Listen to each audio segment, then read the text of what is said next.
Welcome back to the Stanley Street Social Podcast, Jack Haig. It's good to chat again in some interesting circumstances. Like, obviously, our thoughts are out to you in a tricky time post stage 2 or stage 3 crash. Stage 3 crash, broke your collarbone after being in some, like, it looked like you're in super nick in some tricky times. Like, there was a lot of experienced GC guys that were missing out on some pretty valuable seconds in those first few days. Yeah, thanks for having me back on. And it was quite disappointing to leave after doing so well in those first 2 days and sort of being inside the top 10, having come out of Dauphiné, having done a really good result there. And then I really kind of felt like those first 2.5 days until I crashed, more or less, the team was working really well. I was right there at the front. And like you said, there was quite a few GC guys who had missed out on those valuable seconds that could definitely play a role later on in the race, that I had managed to be on the right side of those splits to sort of capitalize on those first couple tricky days. You also, like, I don't know. I feel like this could be completely wrong, but I've got a hunch that, like, if you're making those splits, it's part luck. It's part, like, the jumbo crash where there was a sign in the road. Like, what can you do about that? They were riding at the front. They're doing everything right. But the other crashes, like, you make your own luck. You put yourself in the position. You do that, like, extra 10 to 20 watts to be in that right spot. And so I think it's 100%. It's a good indication of form. It's a good indication of condition. Yeah. No, I think you see the people that were doing well in those first couple of stages are still doing well now. Yeah. Like, it's not luck that you did well in those first couple of stages. One, the two finishes were quite hard. Like, those uphill finishes were solid. And then, like you said, you need to have that extra power and extra form and condition to be able to put yourself in those places, because maybe to avoid the crash, you spent an extra couple of minutes riding in the wind on the outside of the peloton to get around them to the front, instead of being like, maybe that was a bit too hard and I'll sit here more in the middle of the peloton, and then that's when the crash happens and you get caught out. So I think you're right. Yeah, and it's that, like, hard balancing act of, like, the easy options there. The easy options there. Yeah. And it becomes easier to make that decision between the balance of whether you sit in a peloton and save the energy, or you use a little bit of energy to go around the outside or move up and put yourself in that position when you have good condition, because it's not so much of a compromise. Whereas if you're a little bit on the fence and you don't have that amazing condition, then you might be like, wow, actually, it's not so hard here in the middle of the bunch, and maybe I just wait another couple of kilometers until I try and move up, and then that's when you can get caught out. Yeah. Is there more emphasis too on it when the Tour de France is on the line? You know, you're going in there to ride GC. Yeah, no, 100%. And I think that's also why you see so many more crashes at the Tour de France compared to other races, is everyone has that mentality that it's the Tour. Like, it's the biggest race in the world. And I saw some statistic on Twitter the other day. Someone posted a Google stats or Google statistics on the Google searches for Mathieu van der Poel. And it had like the Tour of Flanders and the other races that he's done well, like Cyclocross Worlds, and then you see this massive spike in the Tour de France. Yeah. And that's what it is. It's the biggest advertisement for our sport by so far. It just adds all this pressure to riding well and doing well there, because if you want to make a name for yourself, if you want to promote your team sponsors, you want to commit to everything, you do it at the Tour. Well, especially, like, for us back in Australia, there's been so many successful cyclists across the years that have won big classics, green jerseys. Well, not green jerseys, but everything outside the Tour de France. But really, they know about one guy. They know about the Evans. Yeah. And, like, it is quite strange, because you can say maybe Richie has maybe a higher palmarès in terms of, once you take the Tour de France out, he's done so well in these week-long stage races. He's been one of the best riders of this generation, I think, at week-long stage races. But until last year, he hadn't really converted any result at the Tour de France. And people maybe don't know his name as widely as people know Cadel's name. Yeah. Yeah. It's the big dance. It's the big dance. Yeah. I remember, I guess when I was starting to get a bit more interested in about cycling and how it was run and where the money came from, I did a podcast with David Miller, and he was like, yeah, the ASO own the sport. Like Tour de France is everything. If you take the Tour de France away, the sport is just a cottage industry of a small section of niche, passionate fans. I think it's something ridiculous. Like ASO makes like 60 million in profit off the Tour de France, or like it's some ridiculous number. That's probably not the correct number, but all I know is that it's some crazy large number. ASO makes profit from operating the Tour de France, because when you think about it, there's all these start towns. Like, for example, I think Andorra must have paid over 1.5-2 million euros to have the Tour de France finish yesterday's stage, have the rest day, and then start the next day in Andorra. And that's just one town paying that amount of money. Yeah. Do you feel like there's any kind of progression on the rider rider union and working towards that revenue share model, something down the track? No, not at the moment, but I do think there is some progression in the riders union in terms of getting more safety for riders. So we now definitely have more of a voice, and I think the riders union is going in the right direction, but I think it will be quite a long time until we get down that revenue sharing path.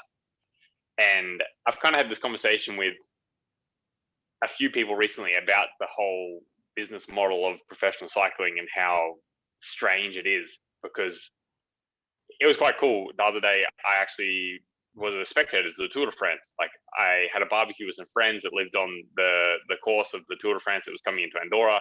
We went outside, we went and watched it. We saw a caravan come past. And then also being part of the race this year for those first 2.5 stages in Bretagne, there was so many people on the side of the road. And after having sort of that COVID year where spectators weren't there, maybe it was emphasized a little bit, the feeling, but to see the amount of people that come out to support cycling and the amount of people cycling brings to countries like Andorra, like Andorra was full of people for the stage here. And you say, how does this sport not make more money when, in a very simplistic way of thinking about it, if the whole idea of sponsoring a team is to have eyeballs viewing a brand? Like, cycling seems like the best deal in the world. I mean, think about it, because you can pay between 12 and 20 million euros, and you can have a team called your brand. Whereas, say in like the NBA or NFL, teams aren't called a brand; they're called like a city. Whereas here, you can have the Stanley Street Social cycling team, and everyone. Exactly, I thought so. I'm sure you're signing big checks. Yeah. But you can have that name out there, and everyone will hear that name, and everyone will see that name ride past. And how does every single year we struggle in the sport to get sponsors and to get revenue when you see the amount of people is insane? Like, those first couple of stages were 200 kilometers, and there was people lining the road from kilometer 0 until kilometer 200. And you're like, holy moly, that's so many people watching this sport, but yet we have no way of creating revenue. And I think that's like that is the point, though. This sport survives on just normally individuals donating a heap of cash for purely just awareness. And if they didn't have that, then like there'd literally be nothing. And out of that it's pretty magical when you actually think about how unstructured and how messy the whole thing is. That riders can come out of the sport earning millions of dollars a year. Because essentially a lot of the teams are run by, like you said, individuals that are kind of donating to the sport. And then you have people that are making €1 million contracts, if not more.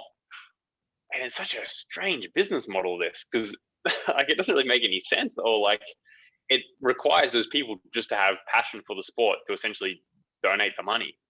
Yeah.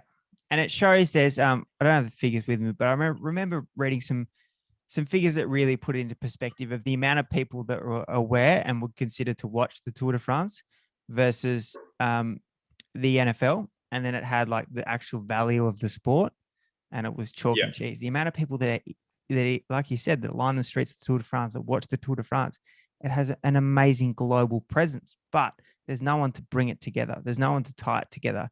Like even and I think the bit that gets me is there's no trickle down of cash. So the ASO just takes all of it. The pro teams get none of it. And also the bit that really is tough is the junior ranks. And like, for example, the teams that we both came through, one is pretty much Andrew Christie Johnson and Steve Price donating their time to the sport. And then an under 23 program that the moment that, well, we were so lucky that Jerry Ryan donated the cash to get us through that program. But the moment he says, we don't need to do that anymore, it's gone. That's it. Yeah, it doesn't exist anymore. Yeah. And you have this global sporting brand, I guess, of professional cycling that has no depth once you look below that. And especially now with the whole situation of COVID and the lack of maybe development racing, because I'm not sure there was that much under 23 or amateur racing last year with COVID. And then it doesn't seem like it's come back very much this year yet. But I hope it does start to come back soon. But like you said, there's no depth there. So on the safety part, talk to me about how that's kind of come to light. It feels like Jakobsen, the incident with Groenewegen was kind of a bit of a junction in like, all right, we really need to do something about like, this is getting out of hand. Yeah. And I think that was a bit of a turning point. And I think also just having the conflict between the CPA as well as the rider union was also a bit of a turning point there, because now we have more or less two companies or two entities fighting for us as professional cyclists to try and make the sport better. And I think we are seeing now that we are racing faster. The bikes are better. The speed is higher. There's more road furniture because the roads are being more developed for the bigger population that we have now in the world, and it's becoming more and more dangerous. And we need to figure something out. And I think also this Tour de France has really highlighted the problem of that, because we saw so many crashes at the beginning and throughout the tour so far. And there is some movement there. Like the other day, they moved the 3K rule to 4.5K, I think. But I think like a lot of people have said, that's not really making a difference. The thing that's going to really make a difference is if they move the times taken at 5Ks or at 10Ks before the finish. And then you say, okay, you need to finish within 30 seconds or a minute of the first finisher, so you don't have half the peloton completely sitting up and rolling in at 20K an hour, because that looks pretty average for the sport.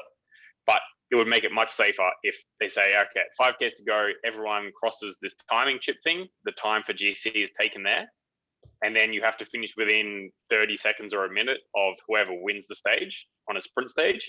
So you can more or less sit up right in at the very back of the peloton, that you can have a small gap, but everyone finishes more or less together. And then you leave the last 5 kilometers for the sprint teams. So instead of having 100 guys of that 150 competing for those last 3 kilometers to try and find space on the road, you only have maybe 50 guys that are interested in doing the lead out in the sprint. And I think, I hope that's where the sport's going to end up, with that rule at the end there. And there's definitely a lot of pressure from the riders, as well as these two entities of the CPA and the riders union, to try and make that change. So how do you communicate that? What's the process at the moment? There's actually an application that was built by the riders union that you can be a part of if you're part of the riders union group, and you can make messages through that. So there's some communication there. And then there's also a Telegram group for the CPA for each race. So for like, there's a special CPA Telegram for Dauphiné, there's a special CPA Telegram for Tour de France. And then there is some communication there backwards and forwards. Like, I think there was lots of talks about having a protest at one moment throughout the tour in the first couple of stages after how dangerous the finishes were. And there was a lot of communication through those applications to try and organize what we would do as riders and what would be the most beneficial thing to do. So there is communication there between the riders in the race, as well as kind of like a mediator of the CPA or of the riders union. Yeah. Who's running the riders union? Who's the boss? To tell you the truth, I can't tell you off the top of my head, which is pretty bad. But has the CPA picked up its game since? Yes. There's a new so cat on the block. Both of them are like elevating each other a little bit in terms of making it a little bit more proactive. But I think there can be more change coming the start of next year, when I think the riders should be able to choose which entity they want to be represented by. So at the moment, you have to be represented by the CPA, but you can also be part of the riders union. But you have to pay to be part of the riders union, because the CPA takes a percentage out of our prize money to operate and to have staff and etc. But the riders union at the moment doesn't have that ability through the UCI to take a percentage of our salary. So you have to pay, I think it's around 600 euros to be a part of the riders union. But hopefully from the beginning of next year, the idea is that the riders can choose who they want to be represented by. And then if I want to be represented by the riders union, then that percentage that the CPA normally takes, the riders union would get. But if I want to be represented by the CPA, then it stays that way. Yeah. Well, that sounds like a massive step forward. Yes, I think we're moving in the right direction for the athletes in the sport to have more of a voice, rather than just kind of being puppets in the puppet show and just doing what we are told. So in that regard, I think the sport is getting better, but I think the sport still has a long way to go with creating a more sustainable business model for the teams. Yeah. But it must be nice. Like, it seems like business model it's not in your riding career. It's probably not, unfortunately, which is a shame. But the like you're in the fortunate position where you're on a good team, your career's going really well, good cash, all that kind of bits and pieces. But it must be nice knowing, like, all right, there's actually progressions in the safety front moving forward for me. Yeah, no, 100%. Like, I still remember maybe 3 or 4 years ago, we did this stage in the Giro, and we're coming in like the last 5 kilometers, super fast sprint stage, and we just went through this tunnel, and it was pitch black, and like it was the most unsafe thing. I can't believe no one crashed. And then we didn't really have a voice even 3 or 4 years ago to make a proper change, and now it actually feels like we can do something to make the sport safer and more sustainable for the athletes, so we can compete all year round rather than having these injuries like I have now. Not that my injury was maybe from an unsafe course, but there's definitely some people that are having injuries from unmarked bollards in the road or unsafe finishes, or just to make the sport, it can still be the spectacle that it is now, but it can be safer for all the athletes involved. Yeah. There's a lot of risk that we take. Yeah. Like, I think sometimes people don't maybe see this on TV, how close we are racing together, or they don't have the sensation of how fast we are actually going until you stand by the side of the road and feel the peloton go past. And to realize that we're literally just wearing lycra and a piece of styrofoam on our head.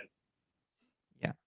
It's so, like, the first few stages of the tour, what do you think about those, just from a safety perspective? Well, I think it created really good racing. Like, I think it must have been exciting to watch on TV, but because those stages were put at the very beginning of the Tour de France, you had so much to gain and so much to lose by not being in the correct position, so I think that's why we saw so many crashes. Whereas I think if those stages were placed stage 6, 7, and 8, it probably wouldn't have been as stressful. But it was the fact that they were placed 1, 2, and 3. There was so much there to gain and lose.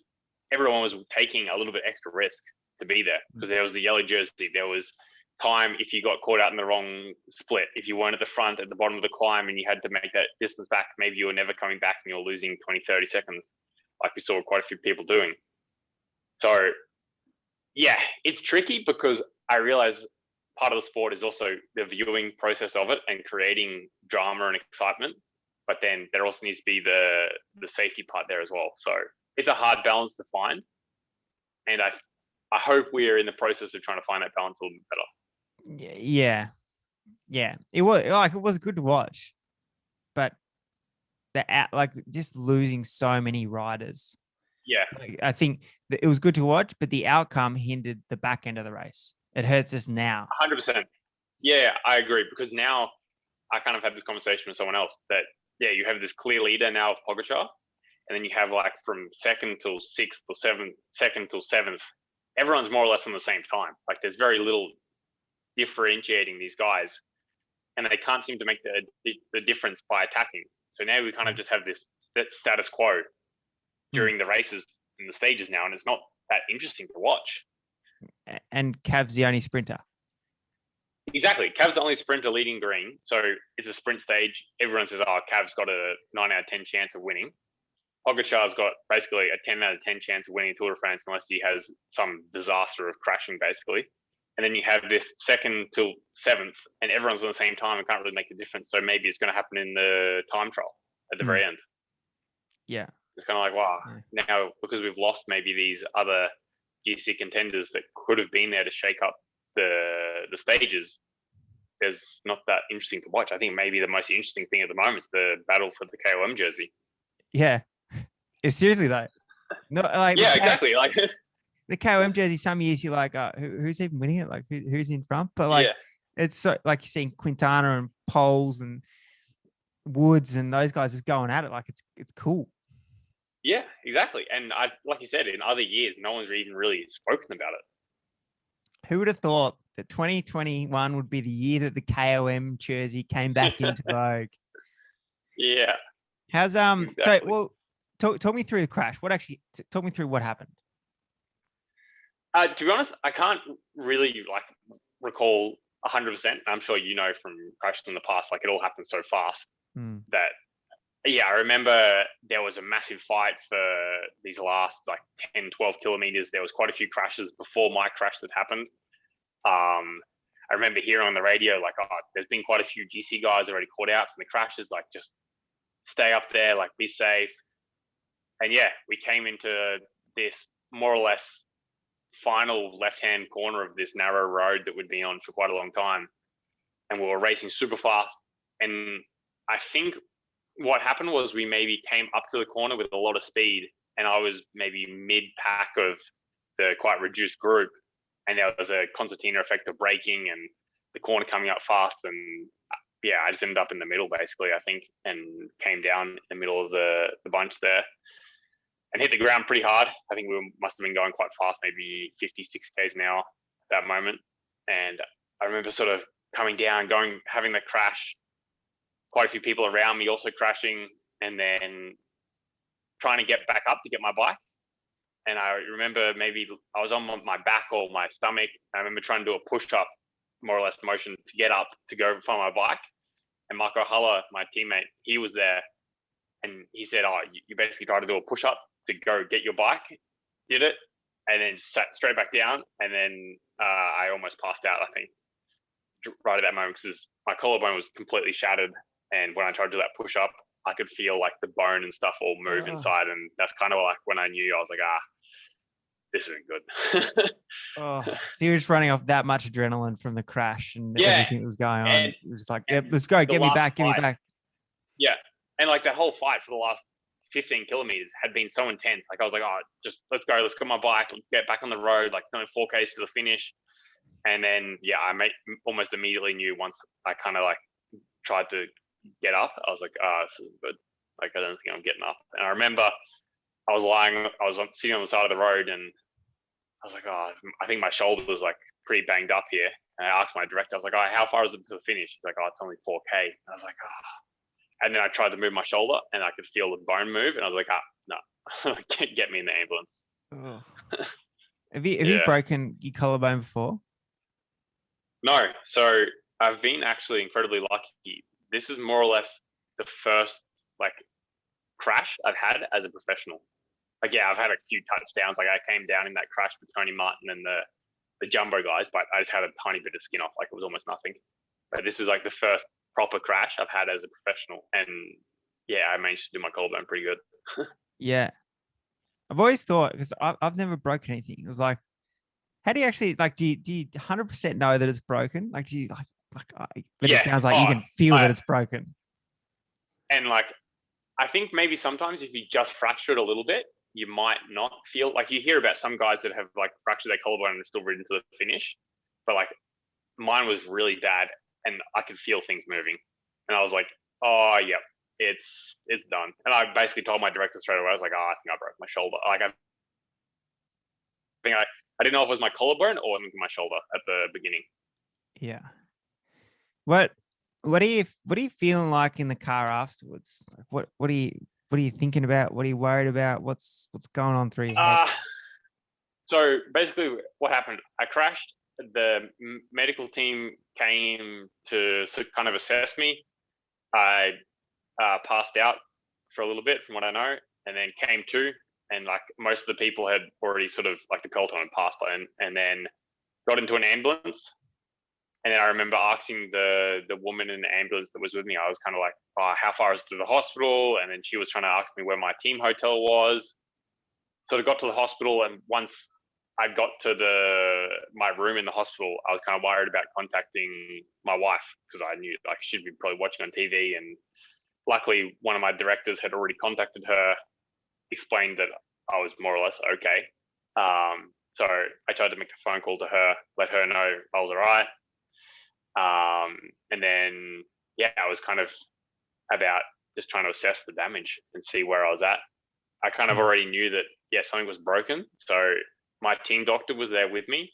And before I'd even had the x-ray, I was also trying to organize to have a surgeon to book in some surgery for the collarbone. And then in the hospital in France, I ended up going to a really small hospital because we had so many people crash throughout the stage, because there was that crash with Grant Thomas in the middle of the stage. I think Gessing broke his collarbone there. Then there was a few other crashes before my crash, and the lady in the ambulance said that a lot of the hospitals around were actually quite full because of so many crashes in the race. Yeah. And I ended up going to quite a small hospital, but in the end, it was quite nice, and I got to have the x-ray quite fast. I had a CT scan for concussion, which luckily came back all okay, so I had no concussion. And then, yeah, the x-ray for my collarbone. I was in so much pain from the crash and the damage to my collarbone. I had to spend that night in the hospital, and then tried to arrange to get back to Andorra or to somewhere to have surgery as fast as possible. And in the end, I decided to have surgery in Andorra. So spent the night in hospital. Next morning, woke up at like 6 a.m., tried to get the nurse to give me a shower because I was still filthy and gross and sweaty from the stage. So like tried to have this shower with a French nurse that didn't speak any English at like 6 a.m. in so much pain. And then, yeah, flew from a small French airport close by to the hospital to Toulouse Airport in France, and then got a taxi, which is 3 hours more or less from Toulouse Airport to Andorra. And that travel was grim. Like how much is a 3-hour taxi? Like 300 euros. Yeah. And like this poor taxi driver, he was so nice, but like the last hour of this taxi ride, I was in a world of pain and like just dead quiet in the back, basically comatose, being like, just get me home, mate.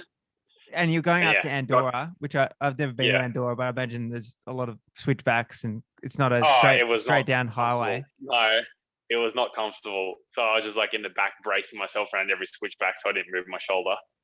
Yeah, so then got to Andorra. That was Tuesday. So I crashed Monday night, French hospital, traveled Tuesday night at home, Wednesday straight to the hospital in Andorra and the traumatologist. Assessment, more x-rays there. And basically the doctor came to me, he's like, oh, you're in quite a bit of pain. I was like, oh, yeah, mate, like it's really bad. He's like, oh, you've managed to fracture your collarbone into 4 pieces basically. And like, it's quite bad because it's really close to your shoulder. He's like, okay, we're going to go surgery. Did the surgery.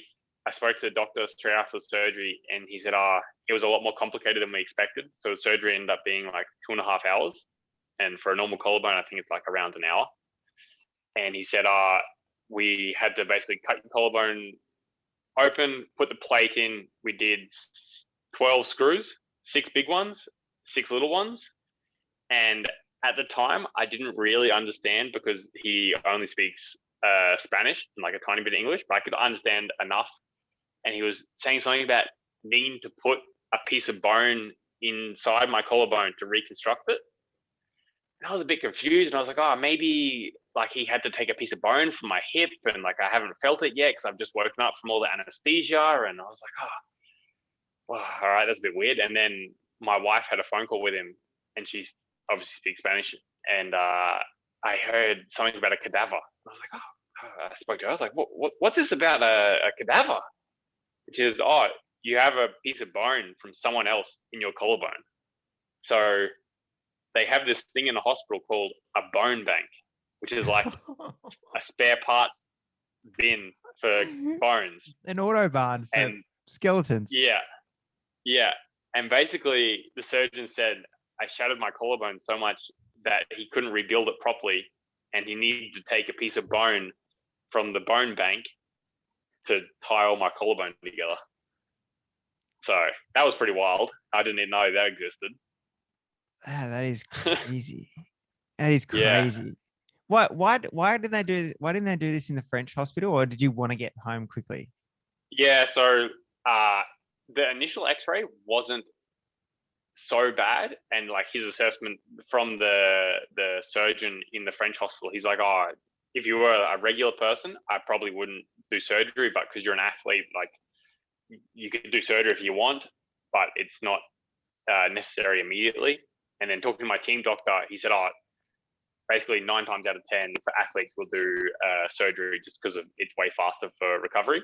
And I wanted to see a proper surgeon that was used to working with professional athletes. And the surgeon in Andorra works quite a lot with motorsport athletes, like MotoGP guys, super bike riders, and like Dakar drivers. And he did Egan Bernal's collarbone, I think like 2 or 3 years ago when he broke his pretty bad. So he has some experience working with athletes. And I also just wanted to get home.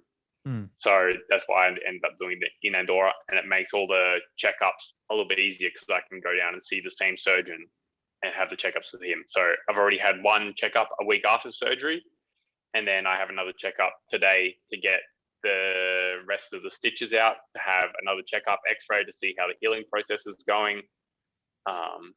So it makes it a bit easier doing it all in Andorra.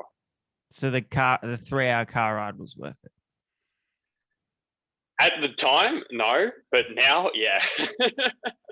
They didn't give you any painkillers? Like, no, I had some pretty heavy painkillers, but it was just that bad. In so much pain.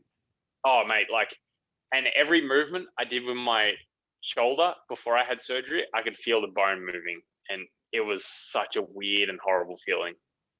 Were you thinking about trying to get an alternate way of transport? Like, can you get a chopper? No, that's more or less the only way I can get to Andorra, to be honest. Like, yeah, you get a chopper, but I'm not making $5 million a year. It didn't want to ring up your Bahrain mates and just, you want to just like, flick me your chopper for the night? That would have been a sweet transport home, but it probably wasn't feasible. And so, like, through this time, was there a point where the race disappointment hit you? You're like, oh, immediately after, like when I was in this hospital in France, I remember lying there on the bed in a lot of pain, and my team doctor was there, and I just started crying.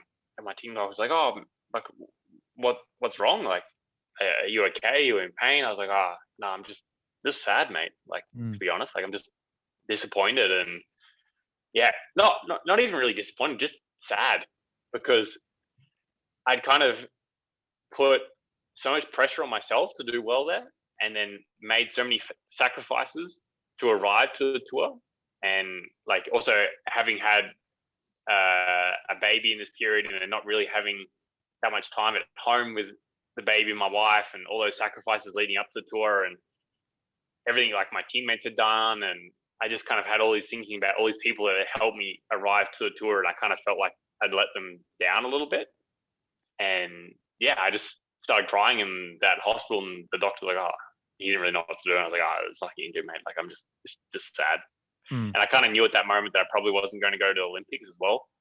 And that was kind of a pretty big thing that I spent a lot of time thinking about and trying to get to, was the Olympics, as well as the whole process of doing the Tour de France and then going straight to the Olympics and all that build up. And kind of all in that moment, I kind of knew both of them probably weren't, well, I knew Tour de France wasn't going to happen, but then I kind of knew there was a very small chance I was probably there's a very big chance I was not going to Olympics. Yeah. How do you get over? How do you move on from that? Like, was there a few? Was it the days? There was a few days. Yeah, there was a few days that were pretty grim, as well as like after the surgery, I was in a lot of pain for quite a few days afterwards because one of the pieces of bone that broke off has some ligaments and tendons attached to it. So because of the surgery was a bit more invasive than a normal collarbone surgery, I just had quite a lot of pain for quite a long time afterwards, and I couldn't really do anything. And in those days, I was still like, man, this is pretty shit. But then once that pain sort of started to go away, I could start to sleep a little bit better. I could start to do a few more things with the family and sort of just escape a little bit the cycling bubble and sort of just go back to being a dad and being a husband and just doing normal things.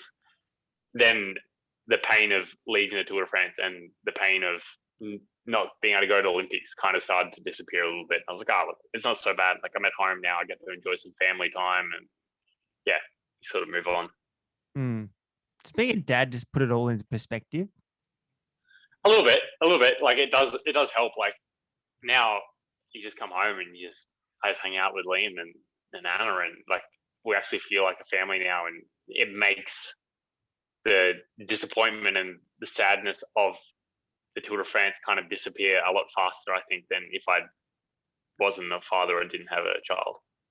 Yeah, like, can you imagine going home as a international, just living in Andorra? Mate, I couldn't imagine, like, I couldn't imagine being alone in this period. Like, yeah, even if I didn't have Liam, I would have still had Anna with me, and just that alone makes a massive difference. Like, I couldn't shower myself for quite a long time, so I couldn't move my arm and I couldn't get the stitches wet, and just to have her there helping me, just simple things like taking a shower or getting the groceries, or I couldn't chop anything.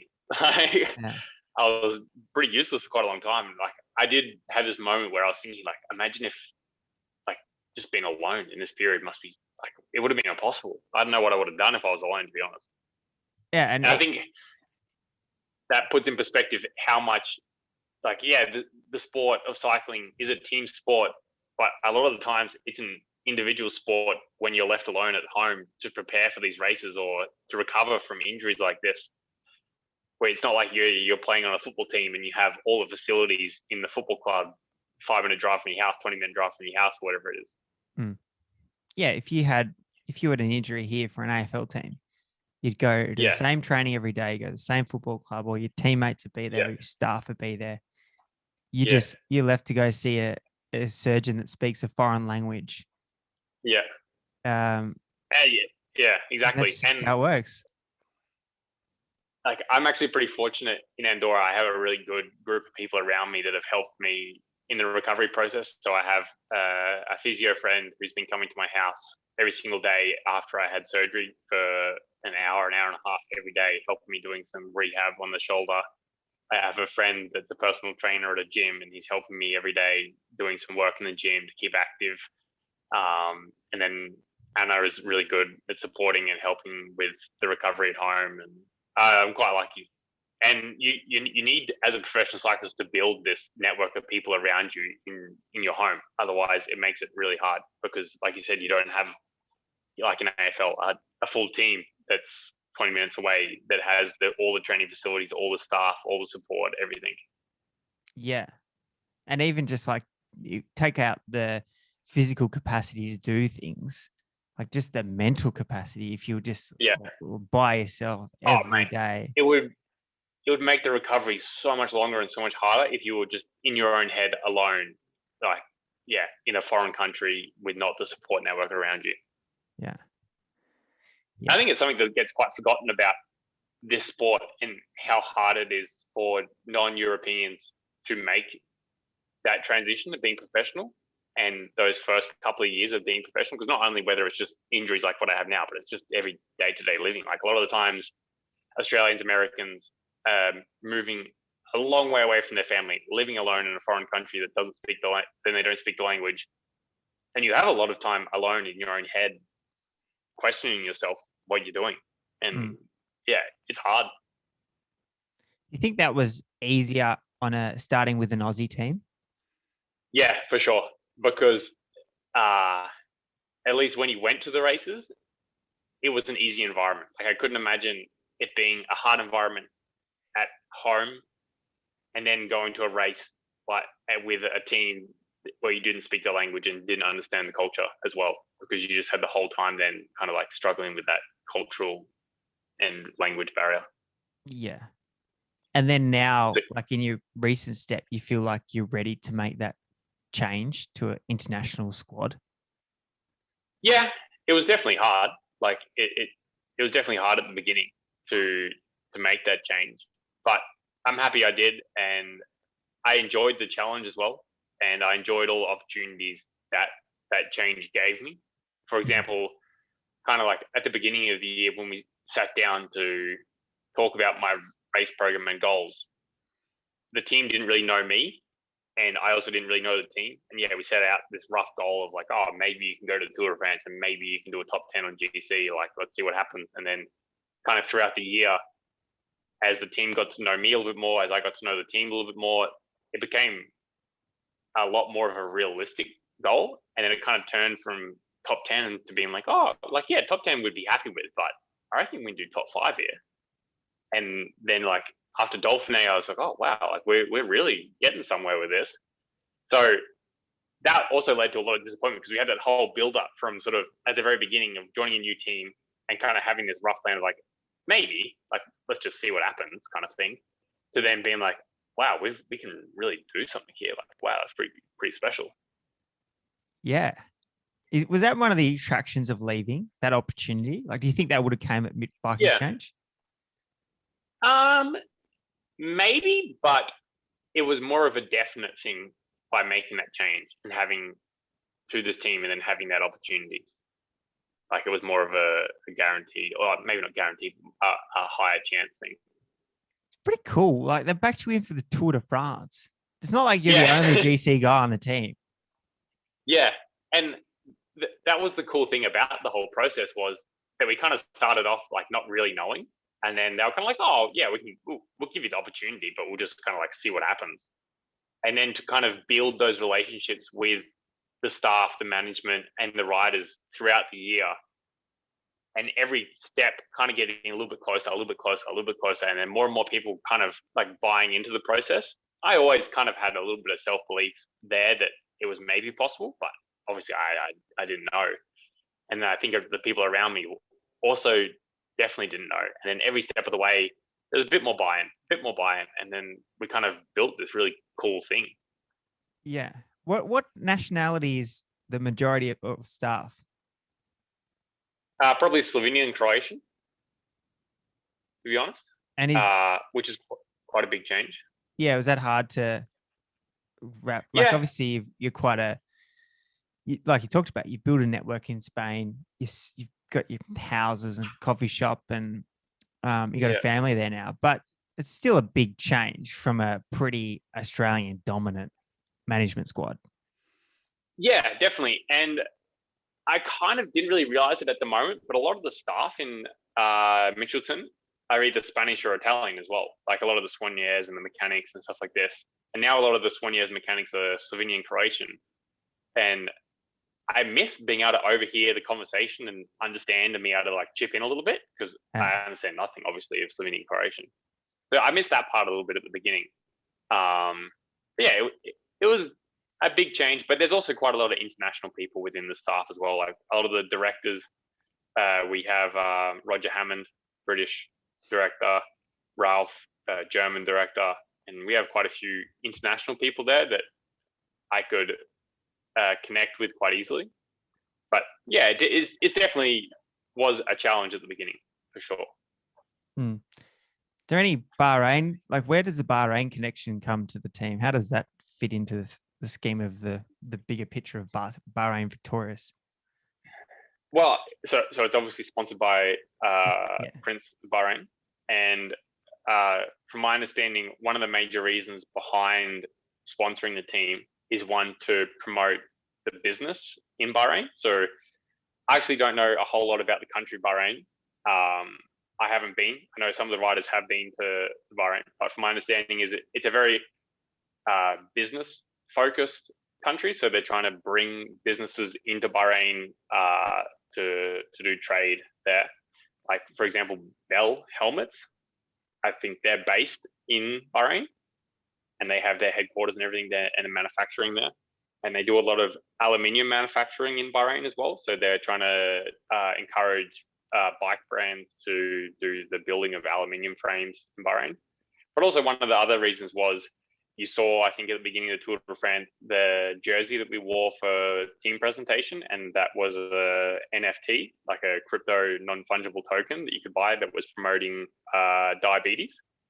And it's quite a big problem in Bahrain for obesity and diabetes and cardiovascular disease. And that was part of the reason for sponsoring the team, is to promote sport and outdoor activity in the country. Yeah. The Prince doesn't rock up to the tour? I met him. He didn't rock up to the tour. There was plans for him to go to the Giro, but I don't think he made it. He doesn't come to very many events, and I think that's just because he's a prince. Like, not so easy to travel. Yeah, he's not exactly just jumping on an EasyJet flight and going through a normal airport, I don't think. Yeah. How did that NFT work? Can you just talk me through that? I knew So basically, but I didn't know there was a fungible, non-fungible token attached to it. Yeah. So basically, what happened was they wanted to do something to try and get this message across for diabetes and obesity and how bad it is around the world. So we had this special jersey made up, which I think looked awesome.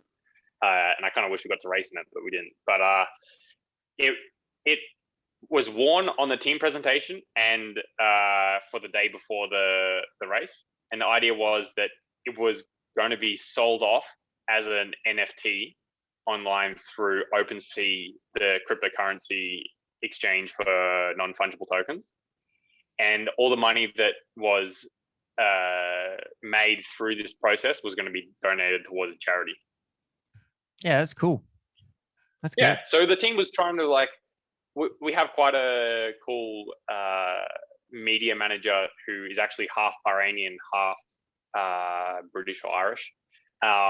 And he's got some of these new innovative ideas because he's quite young and he's quite new to the sport of cycling. He's been used to working in other industries, and he wants to bring some of these more innovative ideas to cycling, like trying to involve NFTs and like trying to involve different processes of marketing the team, which I actually find quite interesting because I think cycling, like I think we spoke about before, is very stuck in its old school ways.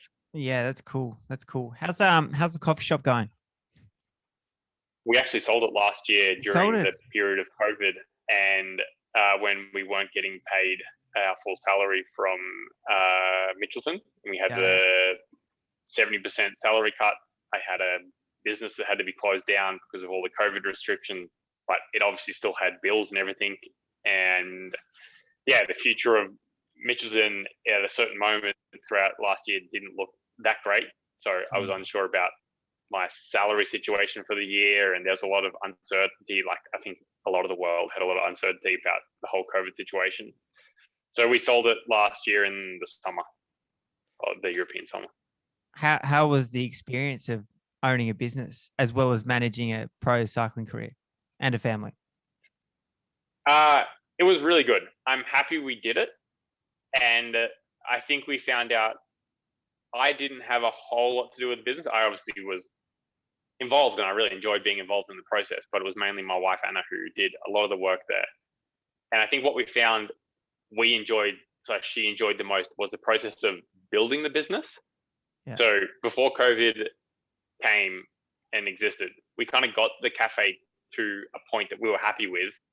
And instead of it turning into a process of building a brand and a business, it just turned into more of a people management business of managing the staff that was there, because we didn't really have that much to do in terms of renovations or redoing the menu or bringing new products into the cafe, because we'd done a lot of that over the 8-9 month process that we'd been through.